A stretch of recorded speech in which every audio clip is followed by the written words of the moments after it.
I'm not doing this. Not today or any day, especially with you. My ex humiliated me when I tried to propose. I left her, but she couldn't handle rejection. A year later, she showed up in a sheen wedding dress, screaming for another chance. Hey Reddit, buckle up for this one because it starts with a wedding proposal that went completely sideways and ends in a way I still can't believe actually happened. Let's just say my ex didn't take the breakup well. And when I say not well, I mean she showed up later wearing something you'd only see at a clearance aisle wedding. Yeah, it gets that wild. Sean, 30 male, had been with Eleanor for 2.5 years, long enough to think I had her figured out. She wasn't perfect, no one is, but I honestly believed we were heading somewhere serious. We lived together, split bills, had our little routines. She'd even shown me wedding dresses on her phone before, half joking, saying stuff like, one day, maybe. I took that as a green light. Turns out, I'm terrible at reading traffic signals. The wedding was for our mutual friend, Kevin. The guy had been with his fiancée since college, and I was genuinely happy for them. The plan was simple. Celebrate the wedding, then surprise Eleanor with a proposal at the reception. I'd already bought the ring, a clean, classic diamond that took me 6 months to pay off. It was sitting in my jacket pocket that day, heavy like a loaded secret. Before the ceremony started, I found Kevin behind the venue near the catering trucks, trying to get a breather. I walked over and said, "Hey man, quick thing. I was thinking of proposing tonight, at the reception. You cool with that?" Kevin blinked like I just said I was about to stage dive off the altar. Yeah man, that's fine with me. Just, are you sure Eleanor's ready? I mean, she's kind of what? I raised a brow. He scratched the back of his neck. You know, she likes things her way. You ever talk to her about marriage? I laughed it off. We've been together over 2 years, Kev. She's basically been planning imaginary weddings in her Pinterest board since month 6. She's ready. He nodded, still unsure, but he gave me a friendly pat on the back. All right, man. Go for it. Just don't do it during the vows or anything. Fast forward a few hours, and the wedding was perfect. Eleanor looked incredible. I caught myself thinking, that's the woman I'm going to marry tonight. Everything went smooth until the bouquet toss. I didn't plan on paying much attention, but Eleanor was acting like she was in the finals of the Olympics. She pushed herself right to the front, all focused and determined. When the bride tossed it, Eleanor jumped. Literally jumped, caught it midair, and held it up like she'd just scored the winning goal cheering. Everyone laughed and cheered. And me? I was standing there like an idiot, thinking the universe just gave me a sign. I mean, come on. She fought to catch the bouquet. That had to mean something, right? Kevin saw me from across the dance floor and gave me a small nod, like, now's your moment. So I took a deep breath, pulled the ring box from my pocket, and started walking toward Eleanor. People noticed. The crowd started whispering. Eleanor turned around, smiling, holding the bouquet like a trophy. I could feel my pulse in my ears. Hey, I said, trying to keep my voice steady. She grinned, a little flushed from excitement. Hey yourself, guess who caught it? Yeah, I saw. I smiled back, dropped my hand into my pocket, feeling the box. I was seconds away from getting down on one knee when she tilted her head, gave me that mischievous smirk, and said, "Don't even think about it. I'm not ready yet." At first, I thought she was joking. I froze, waiting for her to laugh and say she was kidding. But nope. She laughed like I'd actually tried to propose. Like it was funny that I might think she'd want that. Seriously, she added, waving the bouquet a little. I'm not doing this. The laughter around us stopped. The music even seemed to fade out for a second. All I could hear was this ringing in my ears. Kevin's new wife looked uncomfortable. A few people turned away, whispering. Kevin was watching from the side with that oh crap expression, face palming. And me? I just smiled. I had to. What else could I do? I wasn't about to cause a scene in the middle of someone's wedding. I slipped my hand out of my pocket, gave a small chuckle, and said, "Wouldn't dream of it." Then I walked off to grab a drink I didn't even want. My stomach felt like I'd swallowed concrete. Kevin caught me later near the bar and gave me a subtle look, like he wanted to ask but didn't. I just shrugged and said, "Guess I read the room wrong." He sighed. "You okay, man?" "Yeah," I said, lying through my teeth. Better than ever. When we got home, Eleanor kicked off her heels, tossed her purse on the couch, and headed straight for the bathroom. "I'm so tired," she called out, already half undressed. "Can you grab me some water?" I grabbed her a bottle from the fridge and placed it by her side of the bed without saying a word. She mumbled a thanks, rolled over, and within minutes she was asleep, snoring softly. I stood there for a few seconds just looking at her. The same woman who said she wasn't ready yet, like I'd asked her to move mountains. That was the moment I decided she didn't deserve another word from me. I opened the closet and pulled out a duffel bag. Packed enough clothes for a week, my laptop, chargers, and essentials. Every sound felt amplified. The zipper, the drawers, even my own breathing. I moved slow, careful not to wake her. Then I pulled the ring box from my jacket, the same box that had been burning a hole in my pocket all day. I opened it, stared at the diamond ring for a second, then took it out and slipped it into my wallet. I didn't know what to do with it yet, but I knew that she didn't deserve it. The box itself looked empty, pathetic, kind of like the relationship at that point. I placed it neatly on the kitchen counter. I printed a 30-day notice to vacate, per the temporary stay terms she signed when she moved in. If she refused, I knew I'd have to take it to court, but I doubted she'd stick around that long. She'd moved in after me under a short-written, temporary stay agreement, something she insisted on because she didn't like legal ties. I still had her signature on the form tucked away in my files. Guess that worked out for me. I folded the paper, set it right next to the empty box, and grabbed a sticky note. In my handwriting, I wrote, "Neither am I anymore." That was it. No long paragraphs, no guilt trip lines, no goodbye speech, just facts. Before leaving, I did one last walkthrough of the apartment. Every corner had some piece of our life in it. Photos from trips, her shoes by the door, the mug she always left half full. I didn't feel sad. I just felt clarity. By 1 a.m., I was in my car. 10 minutes later, I pulled into my buddy Jake's place. He's one of those friends who doesn't ask questions first. He opens the door, sees the duffel bag, and says, "You need the couch?" "Yeah," I said, stepping in. "Just for a while." He nodded. "Rough night?" I let out a short laugh. "Something like that." When I dropped the bag by the couch, he finally asked, "What happened?" I leaned against the wall and shrugged.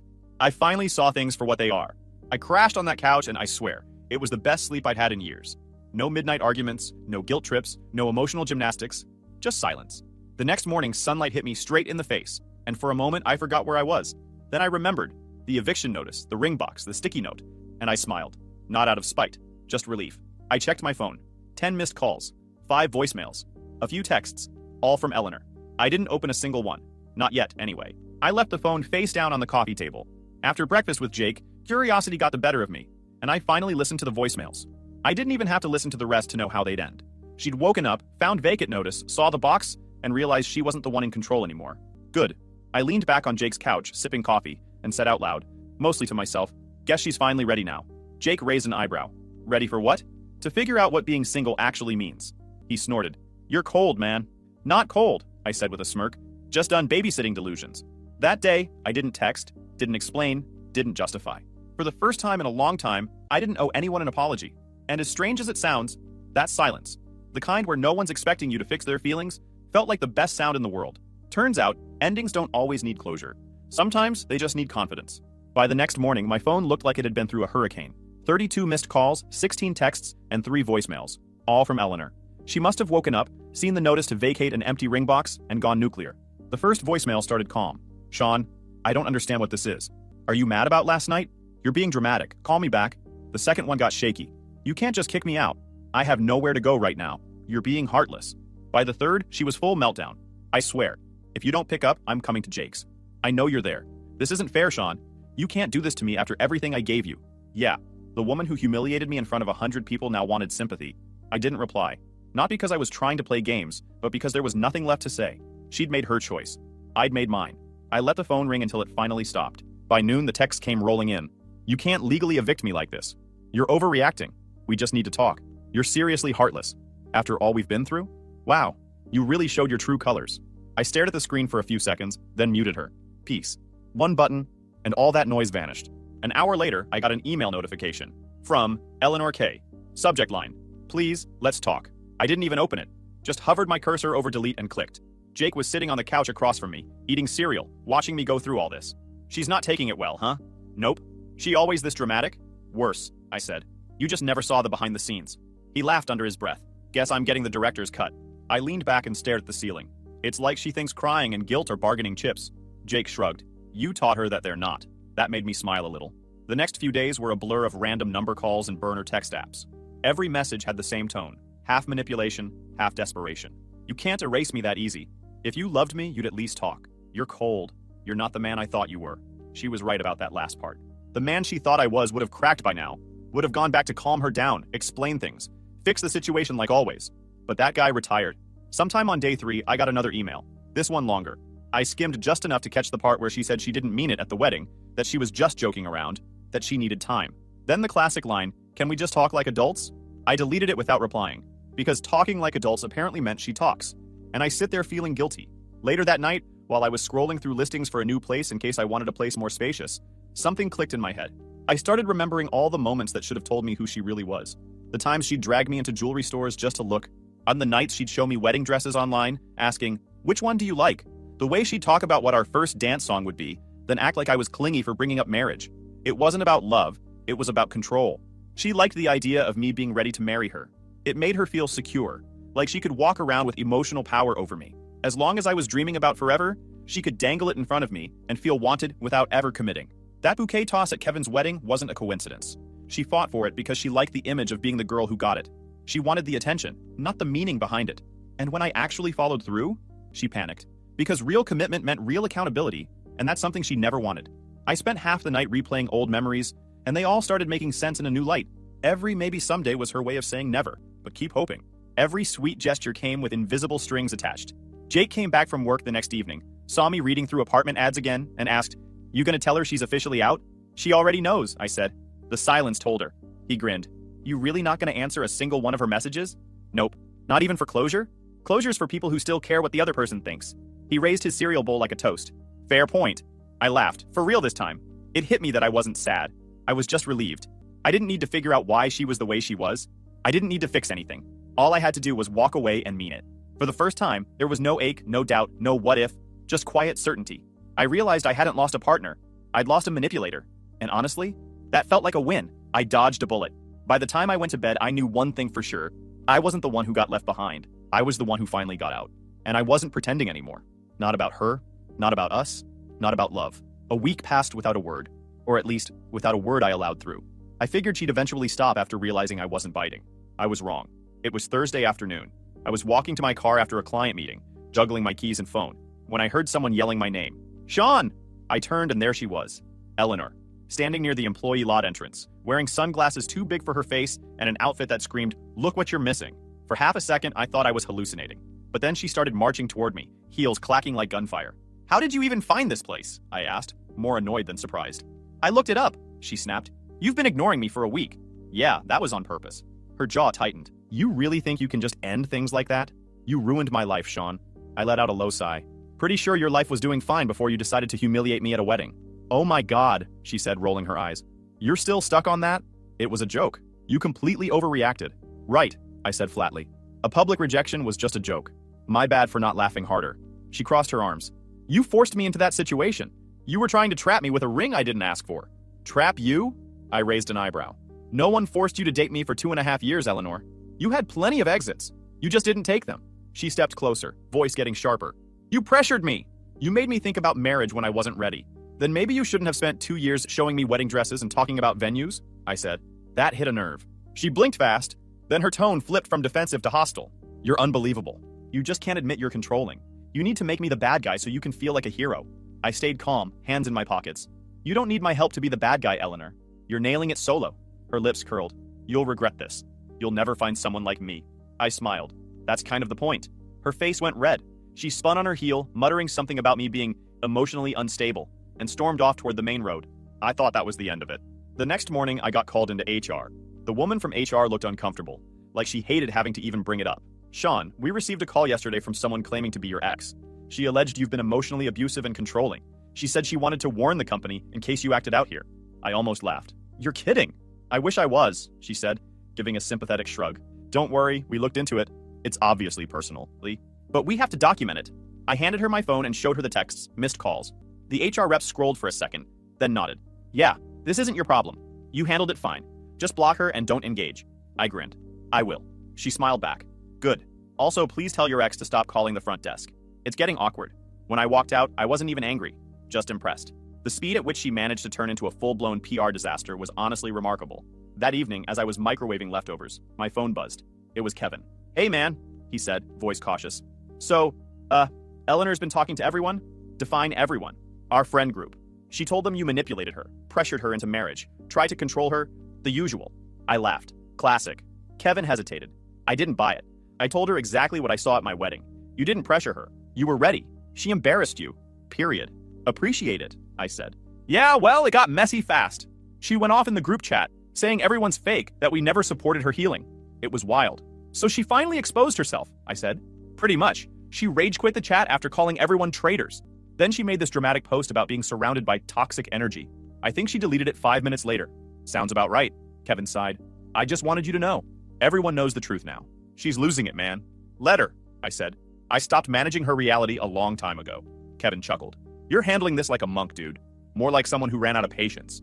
After we hung up, I sat back on the couch, scrolled through my phone, and blocked Eleanor's social accounts for good measure.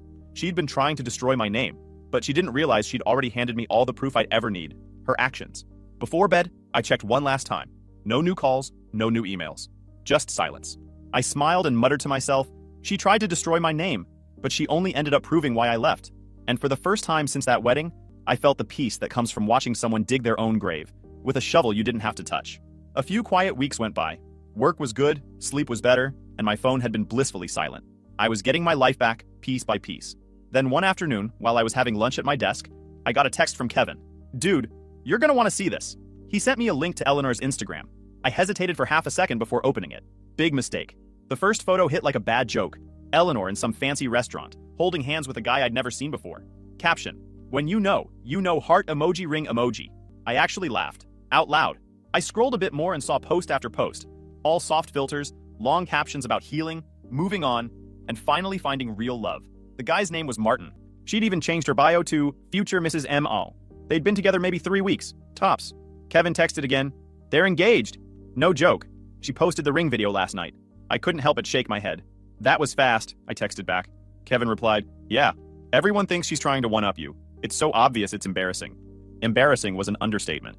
She was tagging mutual friends, posting couple selfies with captions like, some people come into your life to show you what love isn't, so you're ready for what love is. Translation: look, Sean, I'm fine without you. Except she didn't look fine. Her smile was too wide, her eyes too empty. The whole thing screamed desperation. A few days later, my phone buzzed again. This time it was a video link from Kevin. You need to see this, he said. It was recorded at what looked like her engagement party. Outdoor venue, string lights, people dressed up. Eleanor in a white dress that was trying to look bridal, standing next to Martin, who was holding a mic. He started giving a speech about how they met, how real love doesn't have to take years, how he just knew. Then, halfway through, he stopped talking. His smile disappeared. Martin turned to Eleanor and said, loud enough for everyone to hear, actually, you know what? I can't do this. And the crowd murmured. Eleanor froze. What are you talking about? She asked, laughing nervously. You're not in this for me, he said. You're in this for the image. For revenge. You think I don't know? Someone gasped. The camera shook a bit. People whispering. Martin kept going. You've been talking about your ex nonstop since we met. Every post, every story. It's all about him. You're not over him, Eleanor. You just wanted to prove a point. Eleanor tried to grab his arm, saying, Martin, don't do this here, please. He stepped back. You used me. And honestly, I feel bad for the guy who came before me. Because he probably got the same act. Then he dropped the mic and walked off. The crowd parted as he left, and Eleanor stood there in tears, begging him not to go. Martin, please, we can talk about this. Nobody moved. Nobody comforted her. The video ended with her crying and people awkwardly clapping as background music kept playing. Kevin texted right after, it's everywhere. Twitter, TikTok, Reddit. Everyone's calling it karma. I checked. He wasn't exaggerating. The clip had gone viral overnight. Thousands of comments roasting her. Girl wanted a fairy tale, got a reality check. That's what happens when your relationship goal is revenge. She really got dumped at her own engagement party. Later that night, I was watching TV when my phone lit up again. Unknown number, I already knew. Sean, her text said, I hope you're happy. You ruined my life. Another one came right after. If you hadn't embarrassed me at that wedding, none of this would have happened. You made me look desperate. You drove me to this. I stared at the screen, smirked, then locked my phone. Jake, sitting across the room, noticed. That her? Yep. What's she saying now? That I ruined her life. Jake laughed. She's doing that fine on her own. I nodded. Yeah, and apparently she's making it public. I leaned back, feeling a strange sense of closure. She'd spent months trying to make me look like the villain, but the truth had a funny way of revealing itself. And I couldn't help thinking, sometimes you don't need revenge. You just need patience. Because people like Eleanor always end up exposing themselves. I honestly thought that viral engagement disaster was going to be the last I ever heard of her. I was wrong. Again. About a week later, she made her big comeback online. I woke up to messages from friends saying, bro, she's at it again. I checked out of curiosity, and there it was. An essay-length post on her new account. She claimed I'd emotionally abused her, that I tried to cage her, and that men like me couldn't handle strong, independent women. It was pure victim theater. She even wrote, he made me believe love meant control. I wasn't allowed to breathe without being watched. I nearly choked on my coffee. The only thing I ever controlled was paying rent on time and remembering her coffee order. The comments, though, those were gold. Girl, weren't you the one dumped at your engagement party? Stop blaming men for your own circus. It got worse for her when someone uploaded the video again, the one of her begging Martin not to leave. Within hours, it was trending with captions like, strong independent woman when reality hits. This didn't age well. She deleted the post, then made another one 2 days later. This time, she went full meltdown, calling everyone who didn't support her healing journey fake, saying she was surrounded by toxic energy, and that men are all the same. I didn't even bother responding. Watching her self-destruct from the sidelines was enough. Then, out of nowhere, I got a message from an unknown number. Hi Sean, it's Maria, Eleanor's sister. Can we meet? It's not for her. It's for you. I hesitated. Maria and I had only spoken a few times back when Eleanor and I were together. She always struck me as the sane one in the family, though. I agreed to meet her for coffee the next morning. When I arrived, she was already there. neat, composed, stirring her cup like she'd been rehearsing what to say. "Thanks for coming," she said, giving me a polite smile.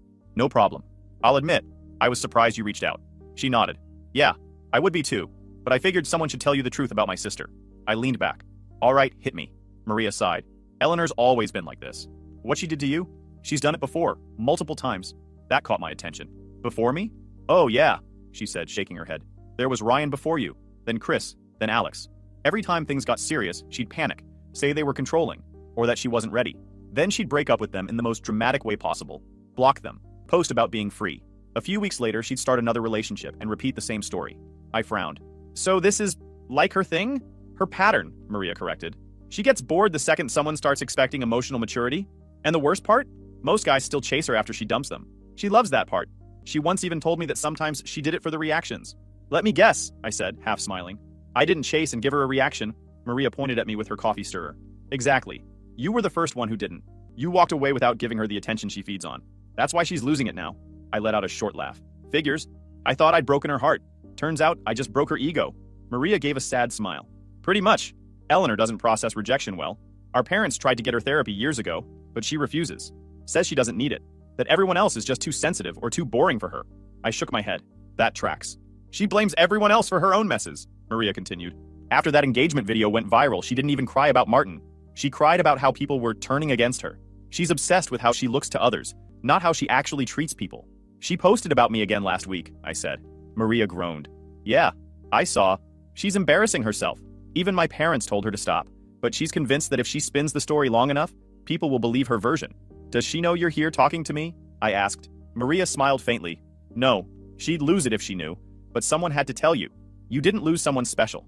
You dodged a lifelong storm." I stared into my coffee for a moment, thinking about everything she'd said.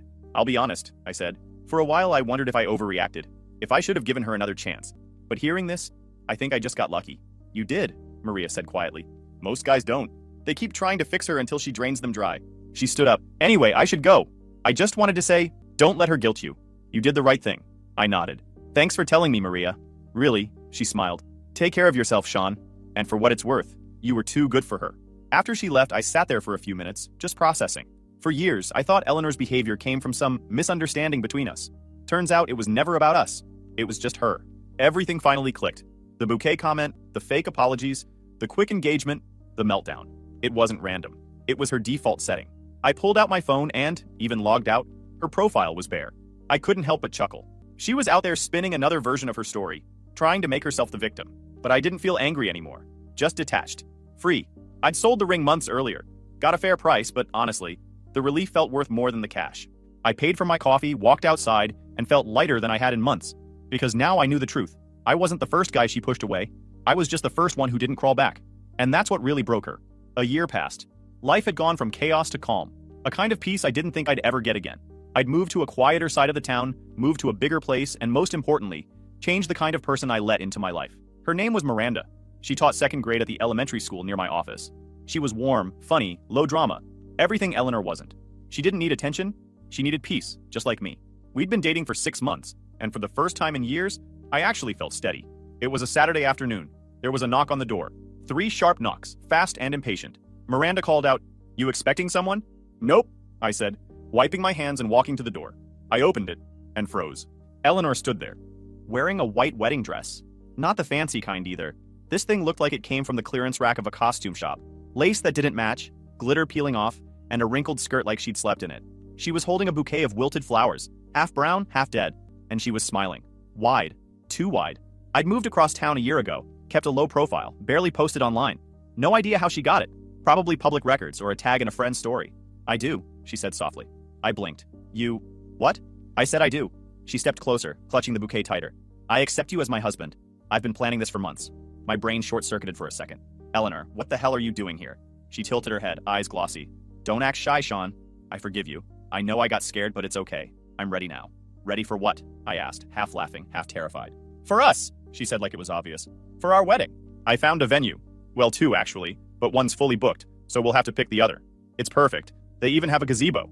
We can do pastel flowers. Maybe lavender." She started talking faster, pacing my porch like she was genuinely organizing a ceremony. I stood there, speechless. "Eleanor?" I interrupted, trying to stay calm. "You need to leave."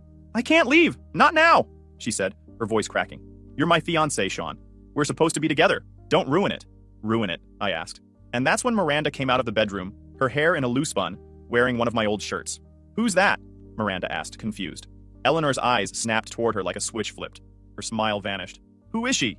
Before I could answer, Eleanor dropped the bouquet and pointed at Miranda. You're trying to steal my man, you homewrecker. Miranda froze. What is she talking about? Back off! Eleanor screamed, lunging forward and grabbing the wilted bouquet off the ground. She started swinging it at Miranda like it was a weapon, petals and dead stems flying everywhere. He's mine! Sean, you're married to me. She's the other woman. I stepped between them immediately, holding Eleanor back. Hey! Enough! You need to stop! She shoved against me, screaming nonsense. You promised me forever! You were supposed to wait for me. I picked the dress. I said yes. Eleanor, you need to leave now, I said firmly. You're not well. Miranda had backed up against the wall, eyes wide, holding her arm where a flower stem had scratched her. I pulled my phone from my pocket and dialed 911. Eleanor saw me do it and started crying hysterically. You're calling the police on your own wife! She yelled, slapping at my arm. You're not my wife, I said flatly. When the dispatcher picked up, I calmly said, yes, I need officers at my address. My ex-girlfriend just showed up uninvited and is having some kind of breakdown. Eleanor screamed, don't you dare lie to them! Tell them we're getting married! I ignored her and gave my information. Within minutes, I heard sirens in the distance. Eleanor froze. You need help, I said. When the cops arrived, she immediately tried to plead her case. Officers, he's my fiancé. We were supposed to get married. She pointed at Miranda. She's trying to ruin our wedding. The officers exchanged looks that said everything. One of them spoke gently. Ma'am, we're going to have to ask you to come with us. I'm not going anywhere. We're supposed to say our vows. The officer took her by the arm, guiding her down the steps while she kept shouting, Sean, please, don't let them take me. I love you. We can still fix this. Her voice echoed down the street until the car door closed. Miranda and I stood in silence for a moment, the sound of the police car fading away. The front porch was covered in broken petals and torn fabric from her cheap dress. Miranda finally exhaled. So, that was your ex? Yeah, I said, rubbing the back of my neck. Sorry about the bouquet assault. I didn't think she'd show up wearing a wedding dress. Miranda let out a nervous laugh. You weren't kidding when you said she was dramatic. Yeah, I said. She's been performing her own soap opera for years. I just finally stopped watching. We cleaned up the porch together. Later that night, after the adrenaline wore off, we sat on the couch eating takeout. Miranda laughed again, shaking her head. You realize that's the kind of story no one's ever going to believe, right? Oh, I believe it, I said. She always wanted a wedding scene. She just forgot you need two willing people for one. Miranda smiled. You okay? Better than ever, I said honestly. Because standing there earlier, watching Eleanor get escorted away in her fake wedding dress, I didn't feel anger or pity. I felt peace. It was the final chapter of a story I never wanted to be in, closing itself without me lifting a finger. The empty ring box I left on that kitchen counter wasn't about heartbreak. It was freedom. The moment I decided I'd never settle for being someone's placeholder again. And as I sat there, hand in hand with a woman who actually knew what love meant, I realized something simple but powerful. Sometimes the best revenge isn't getting even. It's living a life they'll never be part of. And I got mine.